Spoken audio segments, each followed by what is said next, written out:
San Francisco was no stranger to fog, but this time the mist that rolled across the bay felt different to Emily Carter. It wasn't just the weather, it was the season of her life. For the first time in years, she felt a sense of peace, though it was fragile, like porcelain, strong enough to hold beauty, yet always at risk of breaking. After everything she and Daniel Brooks had endured, the threats, the chases, the shadows, the city finally seemed calm again. Harbor Lights Books was thriving. Customers wandered in daily, tourists posed for photos near the cozy windows, and Emily spent her days surrounded by the scent of paper and coffee, just as she had always loved. But now, when the bell above the door jingled and Daniel walked in after work, flashing that smile of his, everything felt brighter. The life she once thought ordinary was extraordinary simply because he was in it. Yet deep down, Emily knew stories never truly end when the villain leaves the page. Echoes linger. And one autumn evening, those echoes returned. Daniel received a call from Marcus Hale, his old colleague in Portland. His voice was grave. "They're not finished, Brooks. A new name has surfaced. Someone higher, someone who wasn't caught in the first sweep. They're moving money again, laundering through smaller channels. And your name's, well, let's just say they're not forgotten." Daniel clenched the phone tighter, glancing at Emily across the bookstore. She was shelving novels with her usual focus, humming softly to herself, unaware of the storm Marcus's words had just carried. When he told her later that night, Emily sat quietly at their kitchen table, her fingers tracing the rim of her mug. "So we start again?" she asked softly. "No," Daniel replied firmly. "We end it, completely. This time, there's no running, no hiding. If there's still a chain of corruption, we break it, for good." Emily's heart thudded. She had already faced danger more times than she imagined she could bear, yet she found herself nodding. "Then we do it together." Their path led them not to Portland this time, but to Chicago, Illinois, a city of towering skyscrapers, wind-swept streets, and a pulse that never seemed to slow. Marcus had tracked suspicious financial trails to a powerful figure there, someone with enough influence to keep their network alive. If Daniel and Emily could expose this final thread, the web would collapse.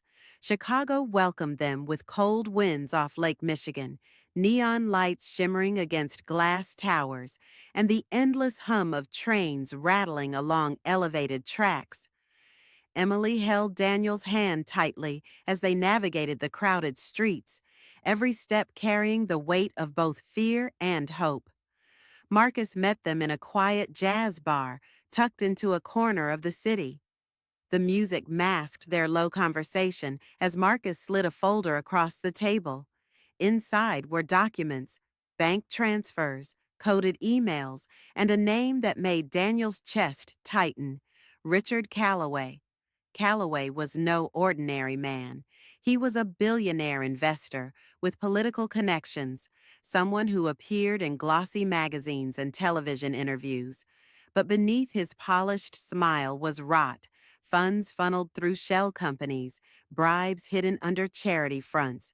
He wasn't just part of the old network, he was its architect.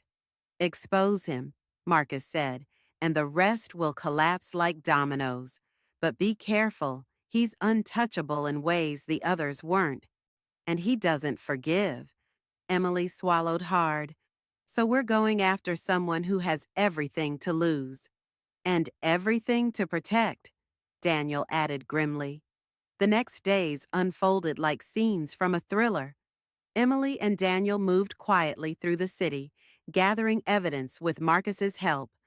They attended a charity gala where Calloway himself appeared, his presence commanding, his smile rehearsed. Emily felt a chill as his gaze swept across the crowd, lingering for a moment on her and Daniel as though he recognized something beneath their polite masks. That night she confessed to Daniel. "He looked at me like he already knew who we were." Daniel squeezed her hand. Then we stay ahead. We can't let him see the cracks.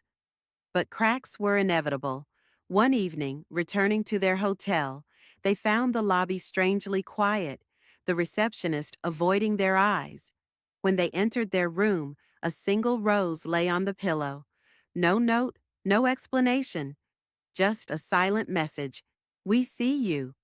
Fear threatened to undo Emily then, but Daniel drew her close, whispering, "We've faced worse, and we're still here." As days passed, the danger escalated. Marcus's safe house was broken into, files stolen.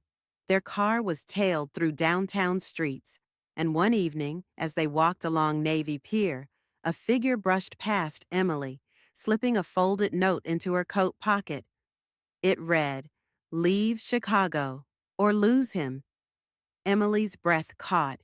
She handed the note to Daniel, her hands trembling. He read it, then tore it in half. "They want us afraid," he said.